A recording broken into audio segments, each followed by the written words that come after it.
Welcome to 5-Minute History from 5minutehistory.com, where we take a historical look at things in about 5 minutes.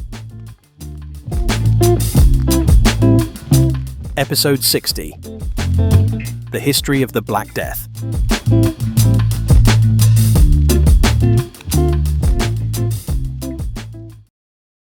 The Black Death, one of the most devastating pandemics in human history, swept across Europe, Asia, and parts of North Africa in the 14th century, leaving death and societal upheaval in its wake.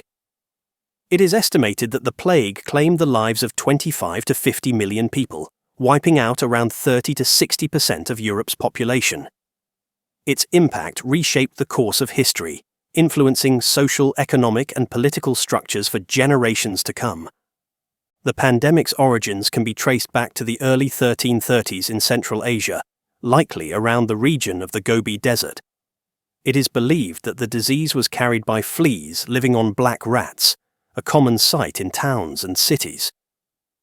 The fleas, infected with the bacterium Yersinia pestis, would bite humans, transferring the plague. The plague is thought to have spread westward through trade routes, notably the Silk Road, which connected China and the Mediterranean world. It reached the Black Sea port of Kaffa in 1347, a city controlled by the Genoese. During a siege on Kaffa by Mongol forces, it is said that the plague entered the city after the attackers catapulted infected corpses over the city walls. From Kaffa, infected Genoese ships carried the plague into Italy, where it quickly spread through the Mediterranean and into Europe. The Black Death manifested itself in 3 forms: bubonic, pneumonic, and septicemic plague. The most common was the bubonic variety, characterized by painful swellings or buboes in the lymph nodes, particularly in the groin, armpits, and neck. Victims would suffer from fever, chills, headaches, and vomiting. The pneumonic form was more deadly, affecting the lungs and spread through airborne droplets from coughs and sneezes. Septicemic plague, though rarer, was almost always fatal, as it infected the bloodstream and killed within hours. For most people in the 14th century, understanding the cause of the disease was impossible, and explanations ranged from divine punishment to corrupted air or imbalances in the body's humours. Once the plague reached Europe, it spread rapidly, aided by the continent's dense population, poor sanitation, and the movement of people and goods.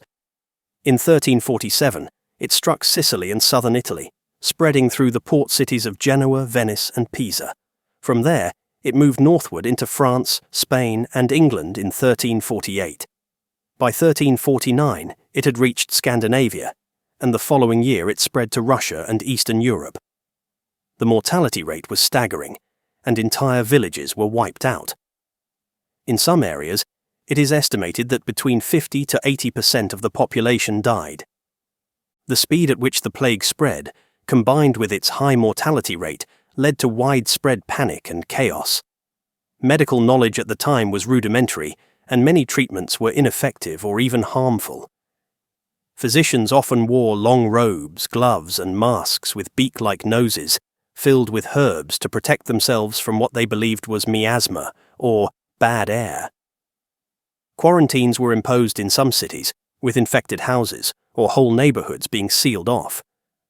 However, with little understanding of how the disease was transmitted, these measures were often too late or insufficient. The social and economic impact of the Black Death was profound. With so many dead, the labor force was dramatically reduced, leading to a shortage of workers and consequently higher wages for those who survived. This shift in economic power allowed peasants and labourers to demand better working conditions, contributing to the erosion of the feudal system in Europe.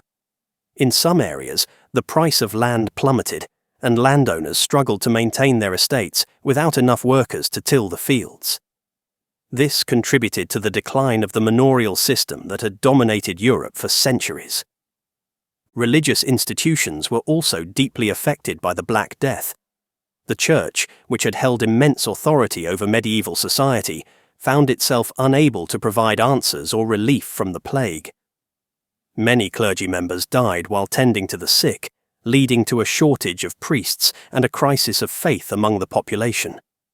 Some saw the plague as divine retribution for humanity's sins, leading to acts of religious fanaticism. Groups of flagellants, for example, roamed from town to town, whipping themselves in public displays of penance in an attempt to ward off God's wrath. Others, in a desperate search for a scapegoat, turned on Jewish communities, accusing them of poisoning wells or otherwise causing the plague. This led to violent pogroms, particularly in Germany and parts of France, where entire Jewish communities were massacred. While the plague was indiscriminate in its reach, affecting people of all social classes, the wealthy were sometimes able to flee to rural areas or isolate themselves in their homes.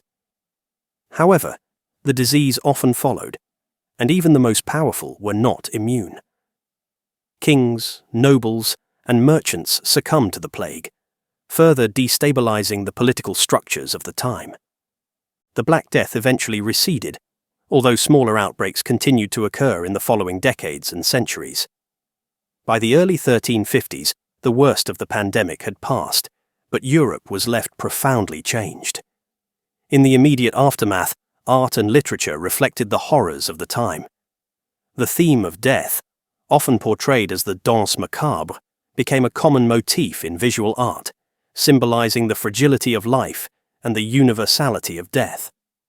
Writers such as Giovanni Boccaccio, in his Decameron, chronicled the impact of the plague on society, offering vivid descriptions of life in plague-stricken Florence. Over time, Europe recovered, and the population slowly began to grow again.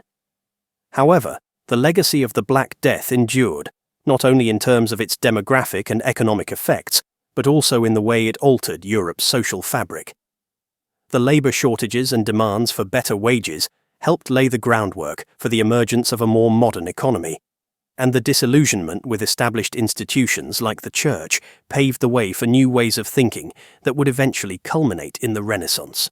The Black Death remains one of the most significant events in world history, not only because of its immense death toll, but also because of the way it reshaped the medieval world.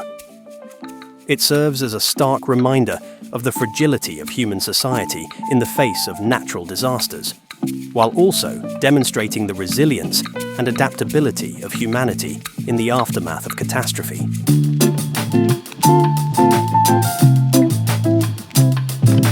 I hope you enjoyed that episode of the 5-Minute History Podcast from 5minutehistory.com. If you get a chance, please leave a review wherever you get your podcasts, as it will help us to grow. Also, why not check out our other 5-minute podcasts? 5-Minute Biographies, 5-Minute Murder, 5-Minute Mysteries, and 5-Minute Warfare. Thanks for listening, and I'll see you next week.